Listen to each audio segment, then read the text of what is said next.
There is a kind of person who knows how to sit with silence, not because they enjoy it, but because they had no other choice. This is about the minds that learn to wait, not the ones who chose patience as a virtue, but the ones who were shaped by it, molded by long hours, by unanswered questions, by time that stretched without any promise of reward. We rarely talk about waiting as something that builds a person. We talk about action, we talk about momentum, we talk about people who seized the moment. But some minds were not built in moments of seizing, they were built in the spaces between. Think about what it meant to send a letter and wait weeks for a reply. Not days, weeks. Sometimes months. The words you wrote would travel slowly across distance, and you would sit with the uncertainty of whether they arrived at all. There was no way to check, no notification, no read receipt, just silence. And in that silence, something formed.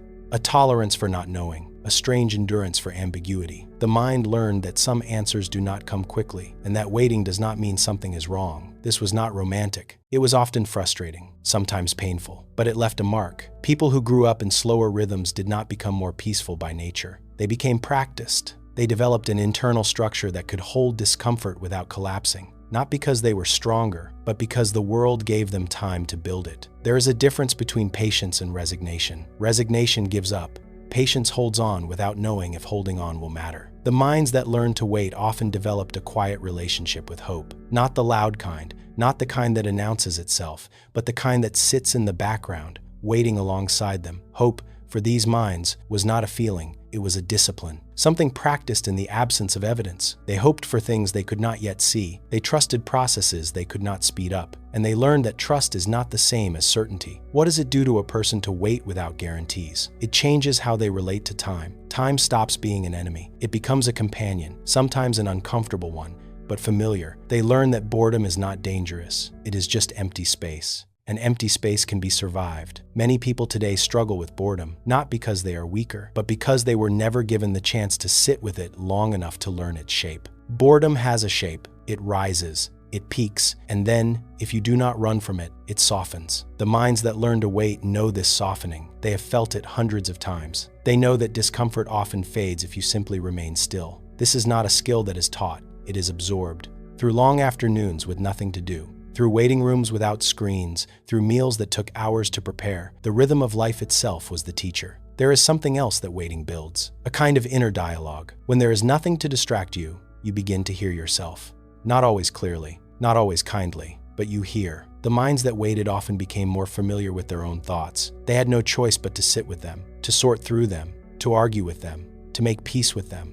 This did not make them wiser, but it made them more acquainted with who they were. Self-knowledge is not always comfortable. Sometimes it reveals things we would rather not see. But the minds that learned to wait often developed a tolerance for this too. They could look at themselves without immediately looking away. There is a kind of emotional regulation that comes from slow living, not the kind you learn in a book, the kind you absorb through experience. When you cannot get what you want immediately, you learn to manage the wanting. You learn to hold desire without acting on it. You learn that urgency is often an illusion. This does not make a person cold, it makes them steady. They still feel, sometimes deeply, but they have learned that feelings do not require immediate response, that reactions can wait. That space between stimulus and response is not wasted time.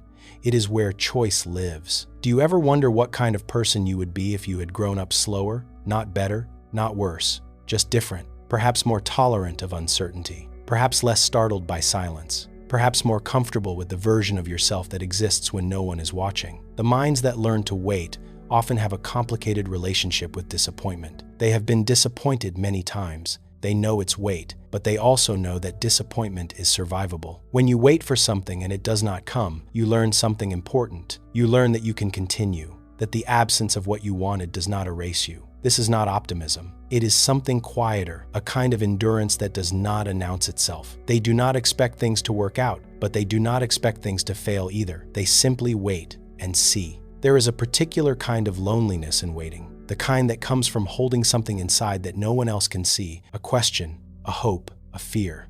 The minds that learned to wait often carried these invisible weights for long stretches. They became skilled at holding without speaking, at feeling without showing. This is not always healthy. Sometimes it became a habit of hiding, but it also built a kind of self-reliance, a sense that they could survive their own inner world without needing constant validation. They learned to trust themselves, not because they were always right, but because they had no one else to rely on in those quiet hours.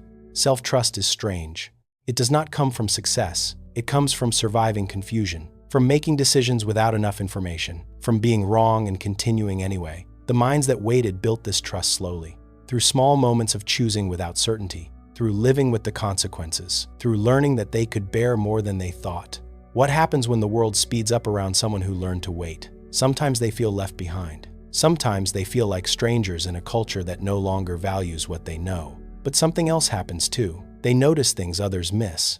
They see patterns that only emerge over time. They understand processes that cannot be rushed. Waiting taught them to observe, to pay attention to slow changes, to trust gradual progress. In a world obsessed with speed, this feels almost useless, but it is not. Some things still require waiting, healing, growth, understanding, love. These do not respond to urgency. They unfold on their own schedule, and the minds that learn to wait are still equipped for them. Perhaps this is why they often seem calm in crisis, not because they do not feel fear, but because they have spent years practicing the art of not reacting immediately. They know that panic rarely helps. That clarity often comes later, that the first response is not always the best one. This is not wisdom. It is habit, a habit built through countless moments of forced stillness. There is something beautiful in a mind that can wait, not beautiful in a decorative way, beautiful in a structural way, like a building that was designed to stand through seasons, not flashy, not modern, but solid. These minds were not built for speed, they were built for endurance, for the long stretches, for the years that pass without resolution.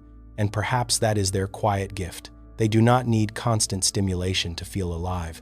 They do not need immediate answers to feel secure. They have learned to live in the in-between. The in-between is where most of life actually happens. Not in the peaks, not in the resolutions, but in the waiting. And they are comfortable there. Waiting did not make these minds outdated. It made them deeper, more stable, more familiar with what it means to be human. They carry something that cannot be downloaded, something that was built slowly, through years of quiet, through patience they did not choose, through time that passed without applause, and maybe, in some small way, they understand something the rest of us are still trying to learn, that some things are worth waiting for, and some minds were made to hold that weight.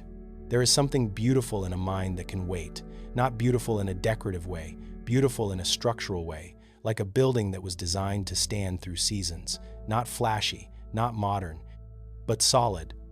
These minds were not built for speed. They were built for endurance, for the long stretches, for the years that pass without resolution, and perhaps that is their quiet gift. Yes, we covered this topic in today's video. If you enjoyed it, don't forget to subscribe and like our video.